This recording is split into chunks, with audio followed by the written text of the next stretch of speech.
Hello guys, magandang umaga po sa inyong lahat. Ito po ulit ako, magluluto po ulit ng pangmerienda, pangtanghalian po ng ating mga construction worker.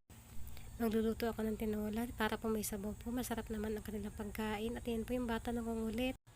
At kahit nga po mainit, tinola pa din ang isipan ko lutuin sa tanghalian para naman po masarap ang pagkain ng mga nagko-construction. Aminin nyo, kahit mainit, ang sarap humigop ng sabaw. At yung iba nga po, kahit tanghaling tapat, nagkakape pa din yung bata, talon ng talon. At ito na po yung update sa ginagawa po nila safety tank. Medyo malalim na po ang hukay, pero mas lalaliman pa po nila yan dyan.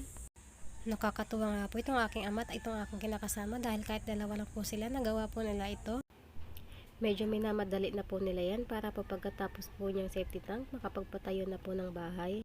Hindi po kami nagpapatayo ng bahay, itong amo namin, bali kami lang po ang titira. At excited po ako matapos yan para hindi na rin po ako mahirapan palipat-lipat pagluluto. At ayun po yung bata, nangulit po na pumilit po bumaba. At hindi nyo nga po na itatanong guys, hindi lang po sa pagluluto kami napapalipat-lipat, pati din po sa CR, yun yung kubo namin. At dito banda po yung CR namin.